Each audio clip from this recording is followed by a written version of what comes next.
এই মুহূর্তে সবচেয়ে বড় খবর দিকে নজর রাখবো। বিজেপি কর্মীকে পিটিয়ে খুন, একেবারে অভিযোগের তীর তৃণমূলের দিকে। এই মুহূর্তে সবচেয়ে বড় খবরের দিকে নজর রয়েছে। দক্ষিণ চব্বিশ পরগনা বাসন্তী উত্তর মোকামবেড়িয়া হাড়ভাঙি এলাকায় বিজেপি কর্মীকে খুন করার অভিযোগ তৃণমূলের বিরুদ্ধে।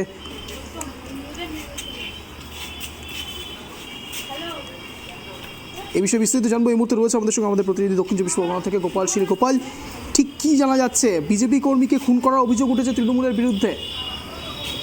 দেখো, আবার একজন রাজনৈতিক হিংসার বলি ইতিমধ্যে আবারও খবর।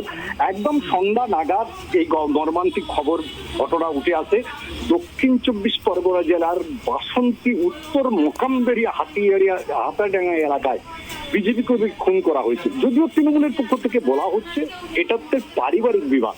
একটা জিনিস দেখো, যদি একটি পুকুর নিয়ে কোনোদিন কারোর মধ্যে বিবাদ হয়ে থাকে এবং সেটা একটা বিজেপির যিনি সদস্য রয়েছেন তার ভাইয়ের সঙ্গে তৃণমূলের যারা রয়েছে তাদের সঙ্গে বিবাদ চলছিল, সেই বিবাদটা ঠিক লোকসভা নির্বাচনের আগে কি করে এমন একটি পরিস্থিতির ঘটনা হলো যেখানে প্রকাশ্য দিবালোকে পিটিয়ে মারা হলো বলতে পারো। কারণ পিটিয়ে যখন তাকে মারা হচ্ছিল, কারণ মানুষজন যেতে পারছিল না, সেখান থেকে কোনো রকমের বাড়ির লোকজন, এলাকার লোকজন তাকে হসপিটাল নিয়ে যায়, সেখান থেকে কলকাতা স্থানান্তরিত করে তার মৃত্যু হয়। এই যে বর্তমান পরিস্থিতি রয়েছে, রাজনৈতিক উত্তেজনা একে অপরের দিকে ঢিল ছোড়াছড়ি শুরু করেছে। তবে শ্যামল মন্ডল বাসন্তীর যিনি বিদায় রয়েছেন, যে এতদিন বিরোধী দিনে তিনি প্রাক্তন সুন্দরবন উন্নয়ন মন্ত্রী ছিলেন, তবে বেশি দিন তিনি থাকতে পারেনি, অল্প দিনেই তার মন্ত্রিত্ব পদটা যায়। তবে সেই মন্ত্রী কিন্তু বলছেন পারিবারিক বিবাদ।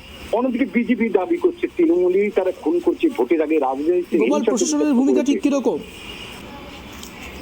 ইতিমধ্যে কিন্তু খবর ছড়িয়ে পড়ার সঙ্গে সঙ্গে উত্তেজনা ছড়িয়েছে। ইতিমধ্যে পুলিশ সেই এলাকা ঘটনাস্থলে এসেছে এবং আসছে। তুমি বলতে পারো ঘটনা কেবল মাত্র তুমি বলতে পারো ঠিক 7:30 নাগাদ খবরটি আসে যে মারা গিয়েছে। তখন থেকে কিন্তু এলাকা উত্তপ্ত হতে শুরু করেছে।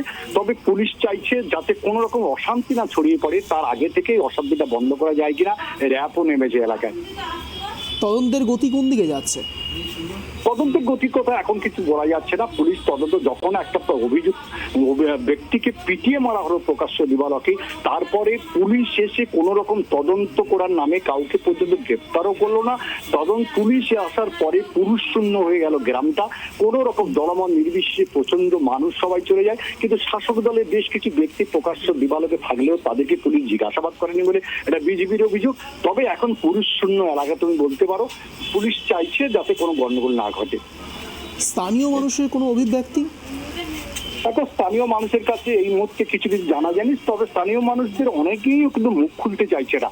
সবাই মুখে কলুক টেনেছে এবং স্থানীয় মানুষরা প্রায় পুরুষ ঘরছন্ন হয়েছে, ঘর ছাড়া হয়েছে বলে জানা গিয়েছে। ধন্যবাদ গোপাল। যে বিষয়ে জানা যাচ্ছে, দক্ষিণ চব্বিশ পরগনা বাসন্তী উত্তর মোকামবেড়িয়া হাড়ভাঙি এলাকায় বিজেপি কর্মীকে খুন করার অভিযোগ তৃণমূলের বিরুদ্ধে। অভিযোগ অস্বীকার যদিও বা তৃণমূল কংগ্রেসের। খুনের অভিযোগ তৃণমূলের সক্রিয় সদস্য বিদেশ ঘরামির দিকে। নজর থাকবে আমাদের।